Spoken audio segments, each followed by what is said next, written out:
scientists have proof that there is life after death. Well, sort of.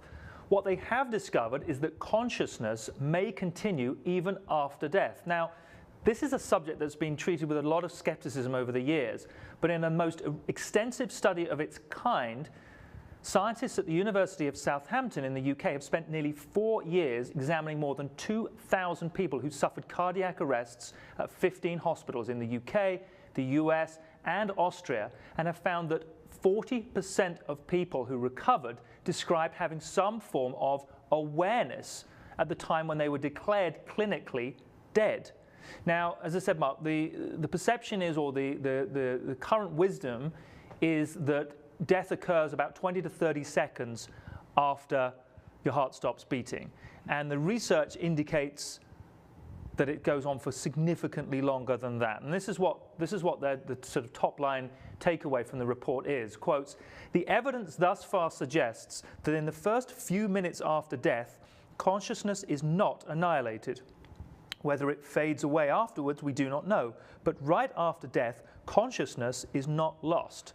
So this is coming, they got this, as I said, you have to kind of take a little bit of a leap of faith here, but it was conducted by prominent scientists in a sensible, studied fashion. It wasn't just, it is anecdotal, but it was done in a conscientious fashion. Whenever there's a study like this, doubters will jump on and say, well, that's just because you're lack of oxygen and you're hallucinating and all this, and people will kind of poo-poo it, but this is putting together a large amount of experiential evidence from people who describe the events as well. And they describe the events in great detail. So one of the, and we're just going to quote this one particular 57-year-old man who suffered a cardiac arrest and was able to, and he was dead. He was clinically dead. He was on the slab and they were trying to revive him with a defibrillator. And well, I'll read you his account, what he says. He says the following, it's long, but if you listen to it, it'll make sense. "We know the brain can't function when the heart has stopped beating, but in this case, conscious awareness appears to have continued for up to 3 minutes. The man described everything that had happened in the room, but importantly, he heard 2 bleeps from a machine that makes a noise at 3-minute intervals, so he could time how long the experience lasted for. He seemed very credible, and everything that he said had happened to him had actually happened." So he was able to describe in detail what people were trying to do. Now, again, people have described this out-of-body experience. There were certain people who described that, the sort of the Hollywood, bright light at the end of a tunnel, all those kind of things. There were certain people who did that, but for the most part, 40% of these people made specific comments about what was specifically happening in the room for that period of time. People will tend to back up their own religious and philosophical beliefs. If you don't believe in life after death, or if you're an agnostic or an atheist, then you'll just think, oh, that's just ridiculous. But people who have some kind of faith, or even Eastern philosophies, which are thousands of years old, this is all matter of fact to them. There's in Eastern philosophy where you have an astral body, and that is part of you who it leaves your physical body, but it's still you. And so it's possible for, this is not like some crazy idea to a lot of people in the world. I happen to think that it's entirely possible, sure. Right, but and the difference here is it's not that what they're trying to do is bring it from a question of faith and belief more into sort of empirical evidence. It's always, as I said, it's always going to be hard to really get that empirical evidence because of the nature of the study. Sure, absolutely. And the issue. But it seems to be, as I said, this was over 2,000 people that they analysed and examined, and it was done over a 4-year period.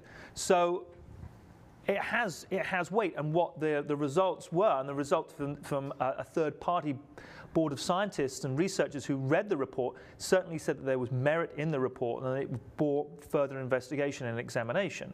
Well, what do you think? Yeah, I want to know what.